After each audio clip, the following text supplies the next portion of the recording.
Gracias por continuar con nosotros aquí en su programa Conclusiones.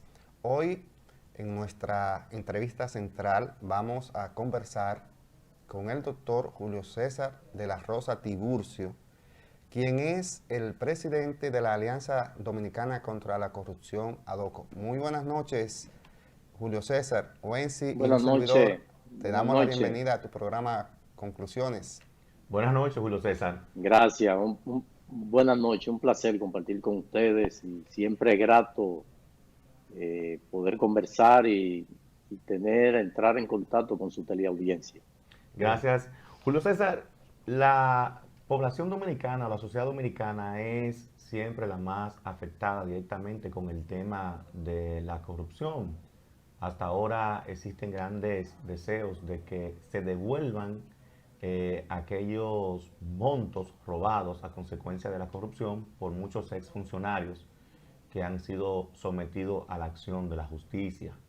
Nos gustaría saber si usted nos pudiera decir a cuánto ascienden los montos anualmente que se pierden a consecuencia de la corrupción, los montos, y si también justamente el alto incremento y las posibles reformas, tanto de las que se han hecho como las que pudieran hacerse, las reformas fiscales, son una consecuencia justamente de la pérdida económica de estos millones que tiene el pueblo dominicano a manos de la corrupción.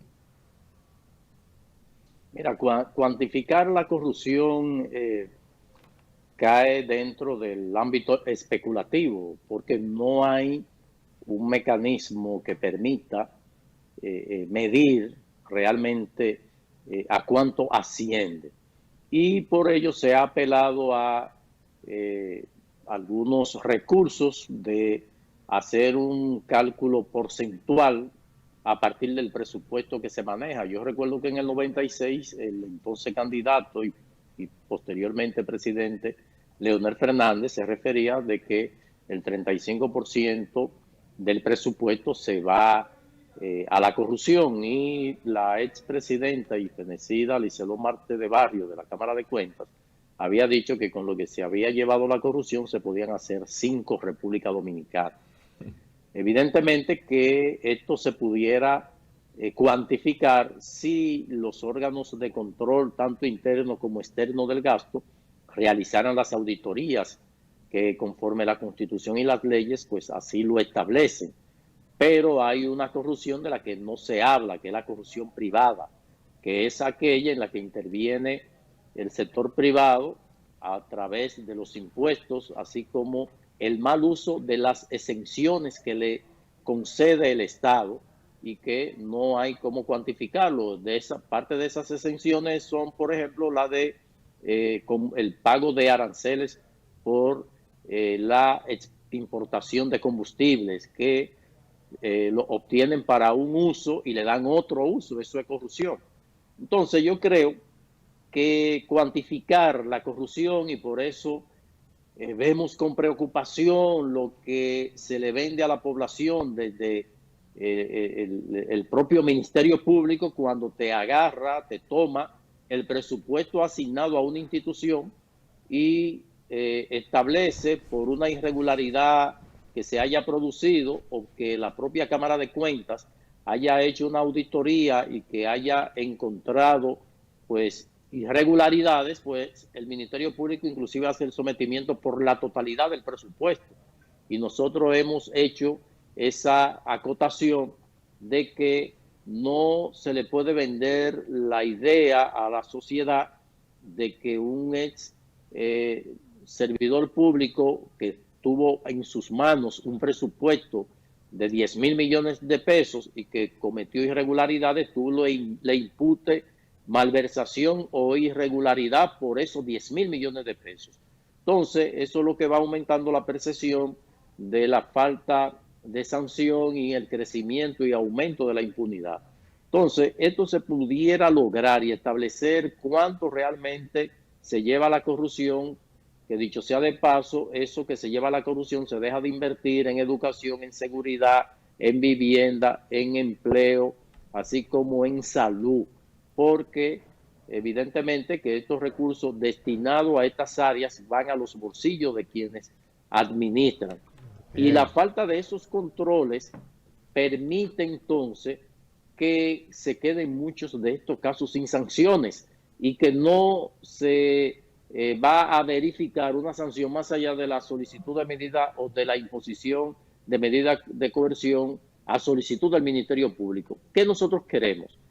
Que lo que un funcionario a quien se le puso bajo su cargo administrar le da un mal uso, este funcionario pues reciba la sanción, pero sobre todo que se pueda recuperar lo robado, porque ya vemos con frecuencia cómo una persona luego de condenada inclusive puede recuperar sus bienes, y por eso se hace tan importante la aprobación de la ley de extinción de dominio, porque vendría realmente a contribuir a la lucha contra la corrupción, así como a la lucha contra el narcotráfico, porque a final de cuentas los bienes que son el resultado de esa mala práctica, pues podrían ser obtenidos para atrás nuevamente por el Estado.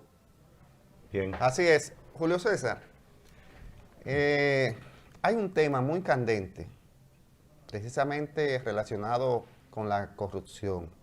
Se denunció y ya hay una denuncia ante la Procuraduría General de la República de que supuestamente funcionarios del Ministerio de Educación estaban requiriendo a las personas canceladas y que tienen todavía ese ministerio el dinero que le corresponde como ex empleado, y para entregárselo supuestamente le están quitando un 30%.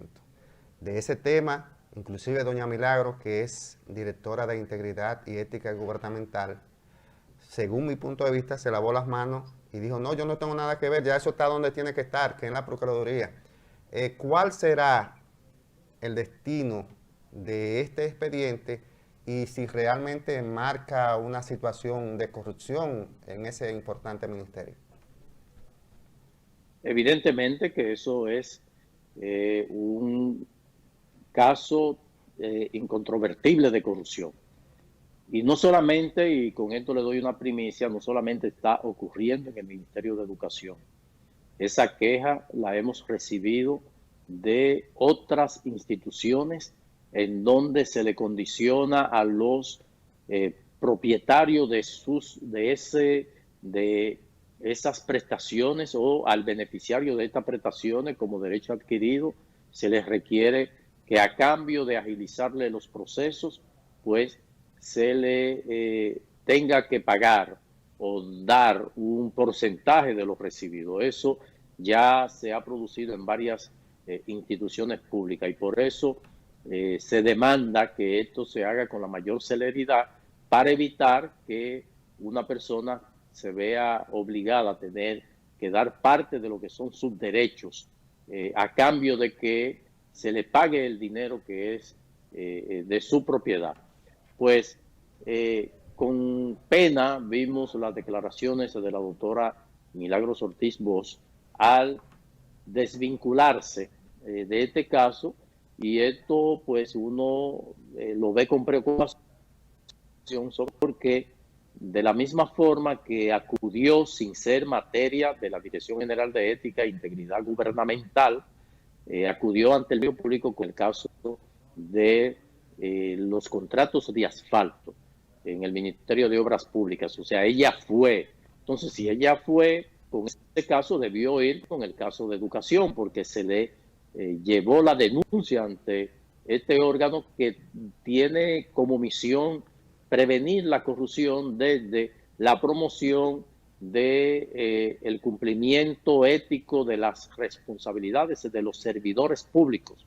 No tiene por qué acudir al Ministerio Público porque es una tarea propia del Ministerio Público que debe hacerlo de oficio, que con el simple rumor de que se han cometido irregularidades en una institución, pues poner en movimiento la acción pública o a instancia de ciudadanos o de organizaciones de la sociedad civil. Si bien es cierto que el funcionario que toma conocimiento de la de un... Al parecer hay alguna falla técnica. Sí. Vamos a una pequeña pausa comercial y regresamos posteriormente en la continuación de esta entrevista con el doctor Julio César de la Rosa.